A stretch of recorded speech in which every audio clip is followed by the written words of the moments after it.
today's meeting? Could I nominate Councillor Root, please? Great, thank you. Just before we start the meeting, I'd just like to read the protocols out for the virtual meeting. So throughout the meeting, please only speak when invited to by the chair. All participating members are to keep their camera on during the proceedings unless they're having connection issues. If you wish to speak, please raise your hand and direct all communications via the chair. Officers joining remotely, please ensure that your mics are muted when you're not speaking. If you're referring to a specific page or picture in the report, please refer to the page number. If you're having technical difficulties, please use the chat function in the Google Meet to alert the meeting. Please do not use the chat function for putting formal questions to the committee or to make other comments. Any persistent disruptive behaviour will result in removal from the meeting. Thank you. Thanks very much indeed, Jessica. We do have apologies for absence, which is from Councillor Sizer, who I think is away because it's half term. That means that Councillor Snell and I will be sitting to hear this application, which is quite within the rules for us to do that. So perhaps what we should do first, well, the other thing I'll just mention is that the minutes of the previous meeting, which we were set to approve, have been shelved for the time being. So they'll be brought back to a meeting in future. So at this point, I think that it's probably best if we all introduce ourselves so that everybody knows who everybody is. I'm Penny Root. I'm Councillor for Victoria Ward, and I'm going to be chairing the meeting. Councillor Snell? I'm Councillor Peter Snell, and I represent Dalston Ward, and I have no interest to declare. Thank you. Amanda, would you like to tell everybody who you are, please? Yes, I'm Amanda North from Legal Services, assisting members today. Thank you. Jessica and Suba? Hi, so I'm Jessica Feeney and I'm the Governance Services Officer. Hi there, I'm Subhashri Raman, I'm the Principal Licensing Officer. Okay. And apart from that, who else do we have here? Mr. Bayliss, can you just tell us who you are, please? Yeah, hi, I'm Craig Bayliss. I'm the solicitor for the applicant today. Thank you. We have Mario, who is our technical supervisor from the council to make sure that the streaming all works well. And if I can just ask, oh, I can see David now as well. David, could you just introduce yourself, please? Good afternoon, I'm David Chewett. I'm team leader for licensing and technical support. Thank you. And that leaves one final person, who is Holly. Hello, Holly. Could you tell us who you are as well? Sure. Hi, everybody. I'm Holly. I'm a local resident. Good. Thank you very much. Councillor Snell kindly reminded me about declarations of interest. I too do not have any declarations of interest in this matter. So if we can just, I'll just set out briefly what we'll do. We will hear first of all from the applicant's solicitor to outline for us why they would like the change in the licensing conditions that they have at the moment. Then we'll hear from David Chewett from the licensing authority. And we will, at that point, only be asking questions in order to clarify things. And we'll then hear from Holly, the local resident, again, and questions for clarification perhaps. Then we'll have a discussion phase of the meeting, and then we will retire from the public part of the meeting for us to make our deliberations and decisions. And we should be able to tell the applicant by tomorrow morning, I think. Is that right, what we've decided? I think you're on mute, Amanda, at the moment. I think we should be able to notify licensing this afternoon so they can then forward on the decision, the outcome. Okay, yep, we'll do that. Okay, if I could just remind everybody to keep their microphones off if they're speaking, please, because I think it's Mr. Bates at the moment. We can hear you rifling through your papers. I'm sorry, I'm so sorry. Sorry. That's all right, don't worry. You're up first anyway, so would you like to introduce? Sue Bangini needs to introduce the item. Oh, sorry, you're right. Let's hear the introduction. Thank you, Chair. Licensing service are receipt of an application for the variation of the premises license under Section 34 of the Licensing Act 2003 for the Hunter S 194 Southgate Road to amend Condition 23 for the smokers. This condition has been amended further in agreement with the Metropolitan Police, as stated within the report. Representation remains from the licensing and one other person. I have nothing else to add. Thank you, Chair.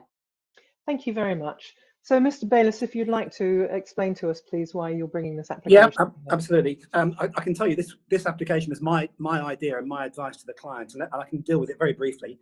In June of last year, the license was reviewed by local residents. A lot of problems, a lot of issues outside, primarily noise and disturbance from patrons when they were outside smoking and drinking.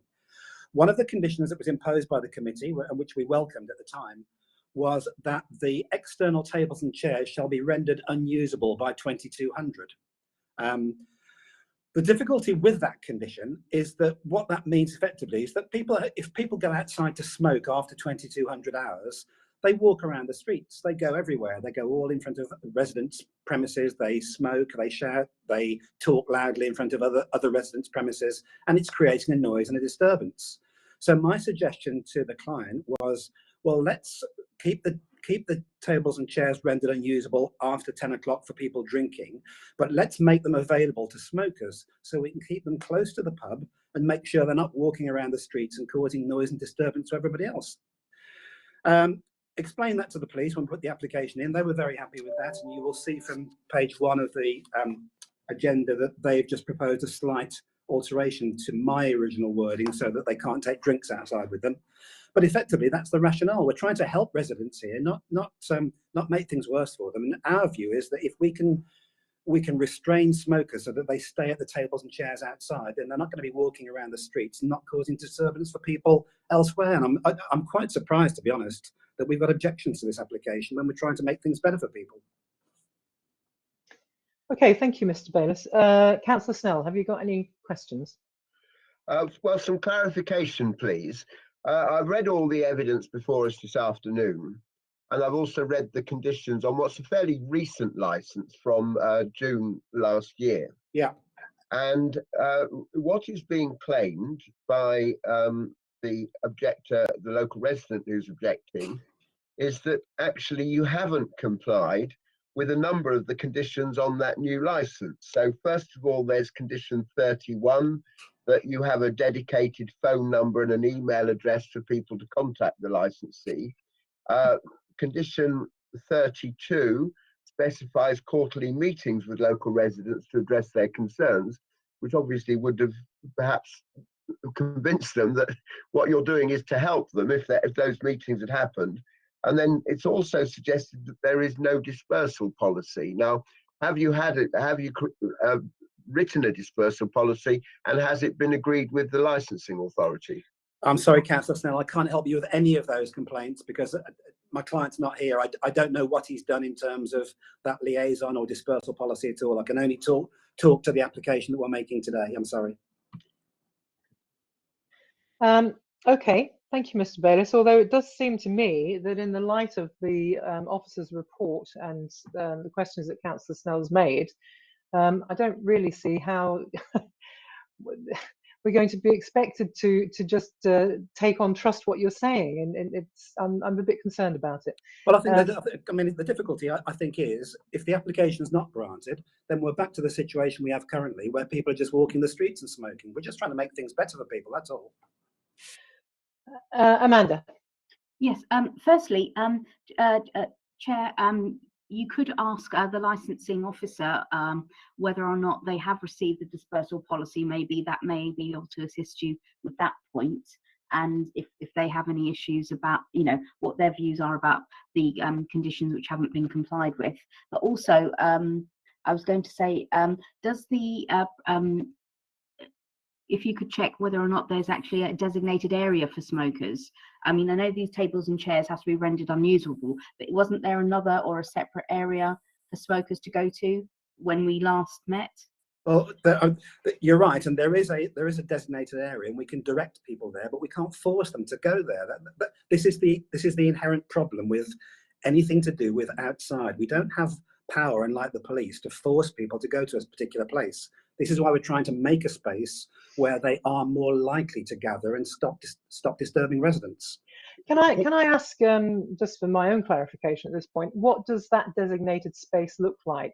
Is it roped off or anything like that? No, we can't do that, Chair, because that wouldn't be allowed, because we'd be putting fencing or roping on the public highway, and we'd have to get permission to do that. So what we do effectively at the moment is we request that people go around to the front of the pub rather than the side entrance, so that they will smoke there. But the reality is they don't listen to us, and we can't control people. Whereas if we were able to require them to smoke at the tables, that might help, because they wouldn't be just wandering around.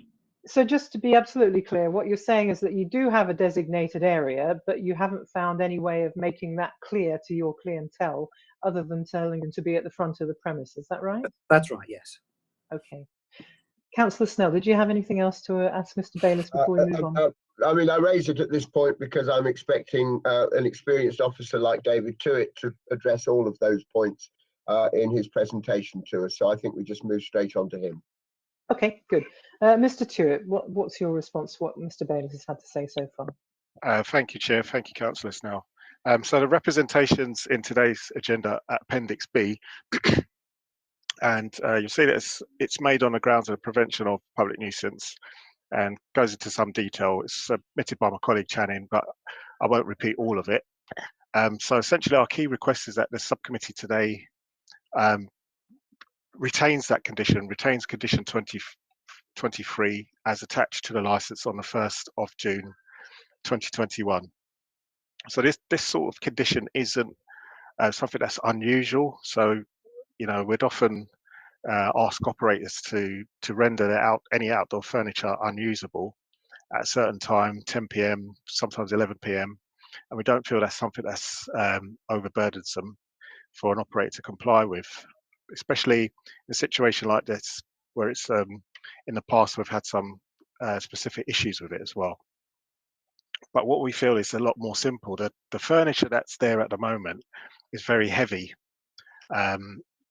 and we think there are about 6 tables. I think you could just see in the photographs there, and they're made out of steel and timber.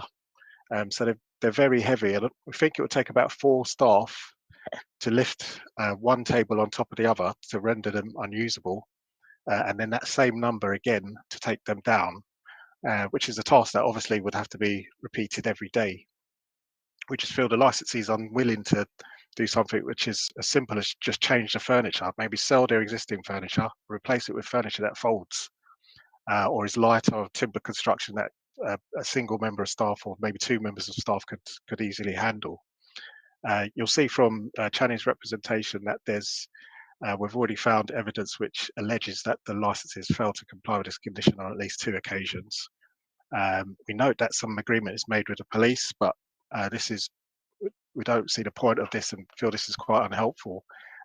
It's because it would still allow all of the tables to be left out and smokers to be able to sit out at all of the tables until the premises closes. So we just don't feel that smoking is an activity which a person needs to be able to sit down to undertake. So for that reason and those reasons, we feel this application should be refused. Thank you. Thank you very much. Councillor Snell has a question. I've got one question that I'm going to put to you quickly before that, if you don't mind, Peter. It's just really leading on from what Mr. Bayliss was saying about the designated smoking area. Could I just ask, in circumstances like this, what is the licensing department's general recommendation as to how a premise should make it clear to their clientele what the designated smoking area is, if they can't use ropes and what have you, as we've just heard they can't? I think there's if you look at the last picture in the representation, just before the report goes into Appendix B, I I don't know if you can make out the building line. So there's a brick wall there, and then a line where the tables are. So those tables are within the demise of the pub. That's not the public highway. We feel that the operator could create an area there for smokers to go into. And I'm not a smoker, but generally, I just feel that when people want a cigarette, they will come in, smoke a cigarette, go in quite quickly. Even quicker if it's raining or if it's cold. Just don't feel that smokers have to be provided with somewhere to sit down. Good, thank you very much. Okay, Peter, have you got some questions? Yes, I mean, that picture's very good, and you answered one thing I was going to get clarified, that basically they don't need a street table licensing agreement because the tables outside are within the premises of the pub, the external area owned by the pub, which is what it looks like from the picture, as you said. What you haven't addressed, David, is the other allegations we have before us is that this is not the only condition that is not being complied with. Are you able to tell us whether you have approved a dispersal policy, whether there is one in existence, whether quarterly meetings have been held with residents, and whether there is a dedicated phone number? It seems to me that if you're visiting the premises to enforce on this condition, you should be looking at all the other conditions as well. Are you able to advise us on that? I'm sorry, Councillor, I can't advise on that. I believe our visit to this premises was specifically in response to a complaint about tables being left in use after 10 p.m. So these other conditions are not something that I have any information on that I can report to you at this time. Apologies for that. Okay, we're in a slightly cleft stick position here then, aren't we? Neither the applicant nor the licensing officer can talk about those things, which is a bit tricky. Holly, I can see you've got your hand up. Unless Councillor Snell has any more questions to put to Mr. Stewart, we're going to come to you now anyway. So why don't we just crack on and hear what you have to say on the matter at this point, if that's all right? Great, thanks everybody. From my point of view, in terms of there being a dedicated email address, phone number, or a meeting with local residents, as a local resident, I have not been notified of any meeting. I've not been invited to any meeting, and I've not heard about any meeting. And I have checked the website at the time that I submitted my opinions about this revision, and there was no dedicated number. I have asked the council on several occasions if there is a dispersal agreement that has been put in place, if I can see it or whether it exists, and I've not had any response regarding it. And I guess I just wanted to address the removal of tables and chairs being available to smokers. And in my personal opinion, as a resident, it's made a huge difference. I don't recall any experience where people have been wandering around smoking. I think, as David said, if you want to smoke, you go outside, you smoke, and then you go back in. And I think that providing tables and chairs for people is just going to provide an incentive for them to linger in outdoor areas, and the outdoor areas is where the majority of the noise disturbance comes from. And I personally am extremely happy with the license reforms, and in keeping them as they are, in my eyes, is the best possible situation. The noise has dramatically reduced. And I think it's the single biggest impact on the noise is just making it less inviting for people to linger and to sing and, you know, do all of the things that people want to do when they're drunk. And if that stays indoors, then it's much, much, much better for me as a local resident. Is there anything else? In terms of the smokers area and people people going round to the front. There are 2 doors to the pub. I don't know if anybody can see that on the on any of the photographs. So the main entrance is on Tottenham Road, which is nearest where our house is, which is where the tables and the chairs are. And that is the area that I think you were referring to. There's an area to the right of that, where actually I believe there's a 3rd door that isn't on the public footway that could be used as a smoking area. But if people were being directed to the front of the pub, which is the Southgate Road entrance, the other doors could be locked. And if there was nowhere for people to sit, then I don't see a reason why they would go around the corner if they weren't provided good reason to. I don't know that I really have anything else to say except to reiterate that in my experience, the noise and people moving around, I haven't seen it get any worse. I've only seen it get exponentially better since the tables and the chairs have been rendered unusable. And yeah, thank you very much. Thank you. Holly, I wonder if I can ask you a point of clarification, really, which is about the designated smoking area. If the designated smoking area were sort of on the side of the premise, which is in Tottenham Road, I think, isn't it? Is that something that would create more problems for you or less? I guess there are 2 ways of me answering that. If that was the designated smoking area, then it would create more noise for us than if the designated smoking area was around the front on the Southgate Road entrance. But as it stands at the moment, that is where people stand and smoke, you know, on the street, but generally in that area, so where the tables and chairs are, is where they smoke. So if there was to be a designated smoking area there, then it would be the same as it is now, which is fine by me. Okay. If it were to move to the front, then I think the noise would be less. But yeah, no, but we might have the problem about the fact that there isn't anywhere that can actually be roped off at the front, whereas there is at the side. Yeah. If I may add to that, I don't think that, in my experience, people roaming while they're smoking isn't an issue that I've encountered. Okay, good. Councillor Snell, have you got anything else you'd like to ask Holly? I may stray slightly. I mean, Holly, well done.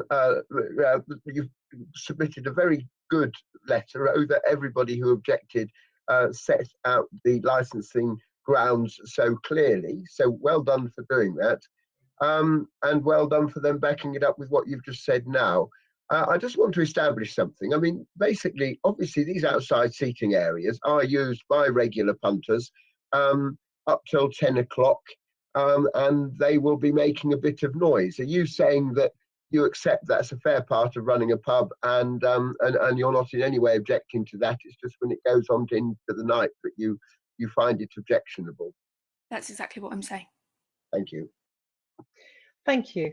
In that case, I think we're going to come back to you, Mr. Bayliss, with a few questions. Yes, I of think course, yeah. the first, well, and I think we can sort of officially formally move into the discussion phase of this hearing at this point. The first point I would want to make, I think, is that as far as I'm aware, from both the licensing authority and from Holly, we haven't had any complaints about wandering smokers. It's only the pub that seems to be concerned about wandering smokers. And I wonder if you've got any evidence that you can show us that this is actually a problem, is one of my questions. I'll explain why I'm saying that. Yeah. And I'm saying it really because looking at the photograph, I can see that these tables and chairs are quite heavy and would be quite difficult to render unusable. So I suppose what I'm saying is there anything that you can say to me that assures me that this is a genuine problem and not something which, as Mr. Stewart suggested, might be an application which is put forward because these are actually very heavy and you don't want to, and the licensee doesn't want to scrap these tables and chairs because they're probably expensive to replace. and is finding it difficult to comply with the current restriction because they're so heavy. Okay, I understand completely. Let me tell you that the client asked me for advice about rendering unusable, and Dave has suggested, in his wisdom, turning them on their side or something. They are extremely heavy. I've been to the pub, I've seen them. There are plenty of ways of rendering them unusable, and I've told the client he can either tie ropes around them to stop people sitting on them, or put tarpaulins over them. It's a cheap option, and I've suggested that that's an entirely proper and lawful way of rendering them unusable.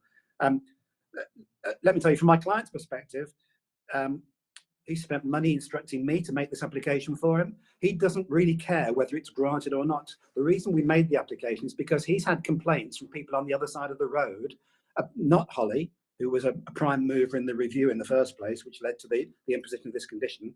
But he's had complaints from people on the other side of the road who have smokers from the pub wandering across there and standing outside in good weather, not so much now, obviously, in this sort of weather, but in good weather, they wander around, they stand outside other people's houses and they smoke. If you refuse the application, we're back to where we are now, and we don't really care. We are genuinely trying to do this as a result of complaints that the pub owner has had from other people rather than Holly.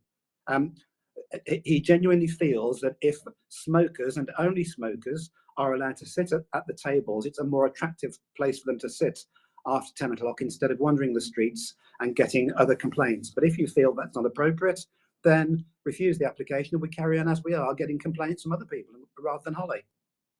Can I just suggest to you, I mean, one of the things when I looked at this application for a start that concerned me was that the condition that you've agreed to in conjunction with the police about no drinks being taken outside. It seems to me that if the tables are there, it will be much more difficult for the pub to comply with that, because as it is at the moment, when people go outside for a fag, they tend to assume that there isn't going to be anywhere to sit down, etc., and they quite often just leave their drinks behind. But if they know that there are going to be tables and chairs outside, I think you might have problems actually fulfilling the part of the license condition that you've agreed with the police. What do you say to that? Well, I mean, I don't run the pub, so I can't really help. But he's got plenty of staff. There's no reason at all why a member of staff can't be outside watching people who are smoking, making sure they don't take drinks outside. If people are seen to be taking drinks outside, they're told to bring them back in or not take them outside. That's a matter for the licensee to comply with. I think, with respect, you're being asked to decide whether or not the condition to allow people to smoke outside at the tables is going to make things better or worse, really. Amanda, what did you want to say? I just wanted to ask whether or not, if Mr. Bayliss could confirm how many complaints are received. Is this a large number of complaints? I know of at least 5 that he's told me about. People phoning up, yes, at least 5, which was the reason he instructed me to make the application. Yeah. So is that in a particular part of the area around? I'm not terribly familiar with the area. I don't live in North London, unfortunately. No, from what you've been instructed on. From what you've been instructed on. Southgate Road, opposite the pub on Southgate Road, and a bit further down Southgate Road. People tend to cross the road, walk down the side. Is it Tottenham Street? The street on the side. Yeah. Yeah, I think people walk down the street. They might be on their phones while they're having a fag, and this is the problem. Or they might go out in 2s and 3s and have a chat while they're having a fag. I think there are some photos that you've helpfully been shown of people sitting outside, and I can't see any drinks being taken outside there, but you can see there's one chap in one of the photos who's standing by the tables and chairs on the street, and this is what people do. They walk up and down Tottenham Street on their phones talking. And so he's had at least 5 complaints that I'm aware of people walking around making noise. But if you refuse the application, then we have to put up with that. Okay, Holly, you wanted to add something? Yeah, if this was something that I could speak to. So as far as I'm aware, we are the house that is directly opposite the pub on Tottenham Road. And everybody who lives in our house and everybody who lives in the house next door have emailed the council regarding the amendments to this in opposition, because it has been so successful in terms of noise reduction. So I just wanted to rule out us as neighbours in terms of making those complaints. I also, if the council hasn't received any complaints, it's obvious that there have been issues in terms of complaints to the pub, which is why I personally ended up taking my complaints to the council. And so I think that if there are no complaints to the council regarding this issue, then that should be taken into account as well, if they've just gone directly to Damien. My other thing is that there are only supposed to be 10 people smoking outside at any one time, I think, which should be a manageable number of people if he has enough staff. You know, we had this problem before with people drinking takeaway drinks. The rest of the pub license is now moved, going over to other sides of the street. And I think it was voiced at the previous meeting that this was a management issue. I don't think it's hard. That's not fair for me to say. I can't imagine 10 people outside smoking being an unmanageable amount of people in terms of them roaming the streets or them not being able to stay in a particular area. I appreciate if one person's out on their phone wandering around smoking, but I can't see how it would be that unmanageable, is what I'm trying to say. I think that's everything. Thank you. Councillor Snell. Okay, I'm going to make a number of points. I'm not looking for them to be addressed here. It's just to give an impression of where I'm coming from in making my decision on this, so that all the parties involved can address it when we come to the summing up phase.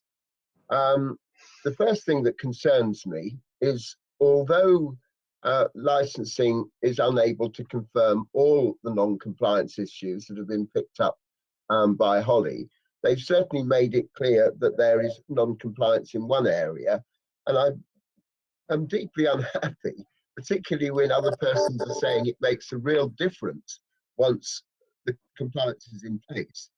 I'm not happy with just saying, oh, well, people don't comply, and then we just ignore a condition that we think probably was going to work, and we certainly did last June. That's the starting point. So that tells you where I'm coming from in making this decision. In terms of experience, at one stage in the COVID regulations, there was this crazy thing where you were only allowed to serve outside the pub and people had to be sat at tables. And basically, it was really difficult for licensees to comply, but they did try to. I mean, David will tell me I've got the precise detail wrong, but there was a time when the government passed a rule that was difficult to comply with. The current rule is pretty simple to comply with as far as I can see. And we would expect people to have any licensee to have a dispersal policy that talked about ensuring use of the outside area was properly supervised. So it's concerning that no one is able to come to this meeting today and tell us what that dispersal policy says. The last thing I would say is that we very consistently on this committee have an approach, and in fact, sometimes we've fallen out with the planning department about it. We do not encourage open tables outside licensed premises that are at any stage unsupervised. It encourages exactly the sort of passing trade, casual drinking, people turning up with cans of super strength lager that actually does cause problems to neighbours. So if there was evidence of this being proposed to help the neighbours, at the very least, I would expect the applicant to give us proof, i.e. letters from neighbours telling us about this problem. I see no such proof in front of me at the moment, and quite honestly, you know, I think this application for variation is fairly preposterous. So, Mr. Bayliss, sorry to be so blunt, but you might as well know where I'm coming from, and when you do your summing up, tell me where I'm being unfair, because I think I am being fair in taking that approach. Okay, thank you very much. I think perhaps I will just add to that, really, just to kind of so that everybody's aware of where I'm coming from on this. It seems to me that what we have had is some evidence that the condition has worked. And as Councillor Snell says, we haven't actually had any evidence that the condition hasn't worked. So it's it would be almost perverse of us to decide to take the condition away. I think the other thing I would say is that I am far from convinced that the solution of leaving the chairs and tables out is the only way to address the problem. And I think the fact that we've heard that there is a footprint on the side in Tottenham Street, which is the pub's property and which could be roped off as tables and chairs are rendered unusable, so that it was clear that that was the smoking area, is an equally easy way to go about resolving the problem. So I suppose what the point I'm making is that I don't think that the solution that's been put to us is the only one, really, and that's how I'm feeling. So unless anybody else has got anything else to say, I'm going to ask Mr. Bayliss if he'd be good enough to sum up, and Mr. Tuitt if he'd be good enough to sum up, and then we'll. Penny, I think we normally give someone other way round. Reverse order. Yes, Sorry, so Holly gets yes, first. Right, Mr. Tuitt first, then Mr. Bayliss, and then we'll. Holly can say something, can't she? Does Holly get oh, do we normally ask interested parties if they? Remind us, Amanda. Yes, Amanda says yes. So go on, Okay, Holly. all right. In that case, it's fine for her to make a final. Holly, if you'd like to make a final submission, and then Mr. Tuitt, and then Mr. Bayliss. Thank you.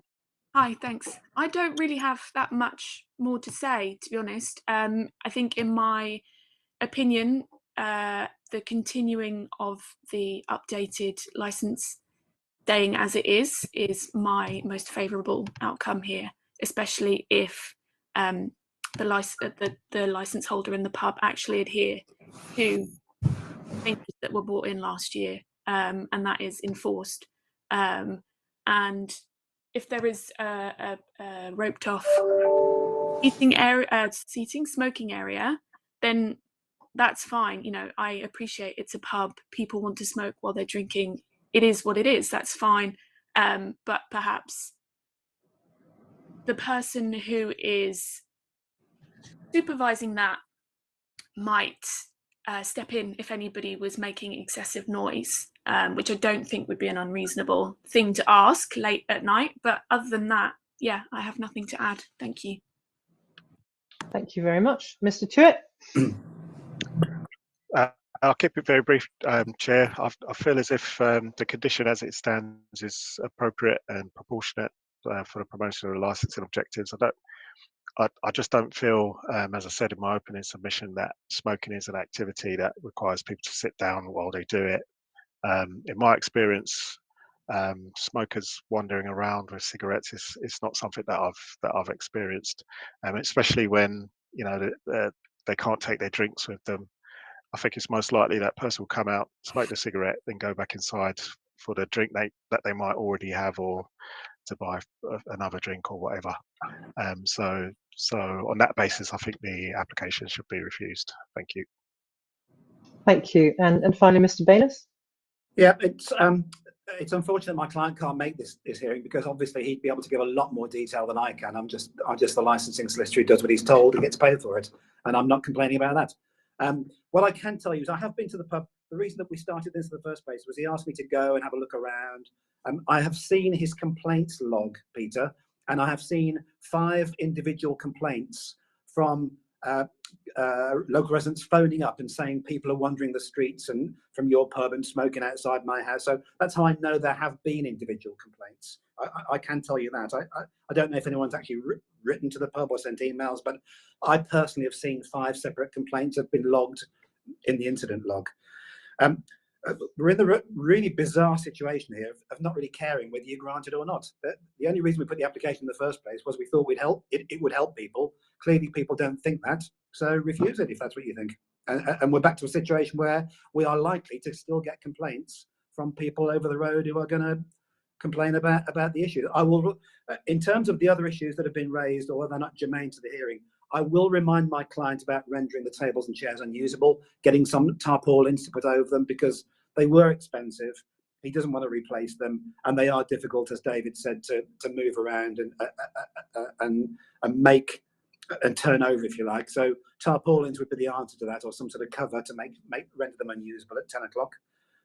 I'll mention the idea about having a roped off area. Again, we can't force people to use it. We can't force people to go into there, which was why the client thought that having a seated area would be something which would be attractive to smokers, because they could sit down and it would be more attractive than simply wandering the streets. But we are where we are, so your decision. Okay, thank you very much. I mean, I think, yes, I mean, I think I would suggest that it's a good idea to give that a try at least. It might work, might it, the roped off thing? Amanda, you wanted to say something? Yes, just for clarification from Mr. Bayliss, the residents who complained, they didn't want to make any representations at for this application? Well, apparently not. I mean, I didn't see that they had actually been logged with a name. I saw some addresses in Southgate Road and some numbers in Southgate Road, but I can't for the life of me remember what they were now. All I can tell you is I saw logged down 5 separate complaints from people in Southgate Road about smokers wandering the streets, and that was the impetus for making the application in the first place. Okay. And also, just for clarification, if Mr. Tuitt can confirm if this tarpauling over the furniture, which will not be replaced, is acceptable or not, or do you need to consider it? Well, it's what does rendered unusable mean? Unusable is the word, so we'd have to make an assessment on whether a person could use it or not, really, isn't it? So it could be, it couldn't be. It would just have to be something that's assessed and a decision made. I'm happy to have a chat offline with Dave and Channing about that and to see if we can come to some arrangement about what sort of material we can use to make them render them unusable, something like that. Thank you. And Peter, Mr. Snell, Councillor Snell. Just to make a couple of comments, so we can clearly be seen to be acting fairly on this. Firstly, it would have been possible for the applicant to defer this hearing to seek an adjournment, given the absence of the proprietor. So that would have been possible, and he perhaps could have explained more background to the case. And the other point is, I'm at a slight loss to understand why we're being asked to accept evidence of a log of complaints, because that log of complaints could have been submitted as supporting documents to support this application. So, you know, for future reference, without those two things, we're being asked to support to believe evidence that's hearsay. But we could have adjourned this whole hearing had the applicant asked us to do that. But I think Peter, blame me for that, because I'm the solicitor. I give him the advice, so that's my shortcoming. If you think that that's something that could have helped. Well, perhaps I can take it away. I'm trying to be helpful, but I've heard enough. Thank you. I'm ready to move to make a decision. Okay. So I think I would just say, I guess, but you know, in the spirit of the reason that the application was brought, which was to resolve the problem that you perceived, I think that's a, you know, it's a positive thing, if you like. Thank you. Thanks. Which is good. And I hope that the suggestion that we've put forward, now that David has clarified where the public space is and isn't, and where you might be able to rope something off to make it clear where the designated area is for smokers, we hope that's a helpful suggestion to you, and that will, you know, resolve the issue basically. And thanks everybody for taking the time to come this afternoon, particularly Holly. And we'll adjourn now and make a decision, and I think we'll come back to you later on this afternoon. Amanda, you wanted to just add something? I was just going to say that if both members have already sort of made their decision and both in agreement, then you can openly, if you wanted to, say what your decision is if you didn't want to retire, to consider it. Okay. Well, I think we probably are in that position. Don't you think so, Councillor Snell? I would favour rejecting this application. Obviously, we still need to have a private meeting to work out our justification for that decision, but it certainly makes it easier for everyone present if if you think the same way, Penny, but I see I no do, justification. I do, and I don't think there'll be anything that's remotely surprising to Mr. Bayliss in when No, he no, gets no. applications I through. accept that. Can I just say one other thing? Sorry, if you just permit me, just it would be helpful to have a minuted record of the discussion and the outcome, because if my client's license is reviewed by the people who've complained about this as a result of the fact he hasn't been able to do anything about it, clearly I need to be able to point to something which says, well, we tried to do something about it, but the committee weren't supportive of that. There will be minutes of the meeting that will be published in due Thank you. course. And a review would have to be brought by our licensing officers, and they'd look pretty stupid if they brought a review on grounds having taken this position on this application. So Well, Peter, I think you're safe at the moment. Peter, strictly speaking, that's not right. Legally, that can be brought by a local resident. It doesn't have to be brought by an officer. Yes, we know that is correct, Mr. Bayliss. It's just that more than likely the residents will bring the case to the licensing authority. I understand. I see what you mean. Yeah. That's what I'm not saying that they can't. It's just I understand. Yeah. Okay. I've never seen that in my many years on licensing committee, so I've learned something today. Thanks for letting me. Try sitting at Westminster, Peter. Okay. Thanks very much, everybody, and have a good rest of the afternoon. And those of us who need to just work out our formal reasons will stay online to do that, if that's okay. Thank you. Very much, everybody. Thank you, everyone.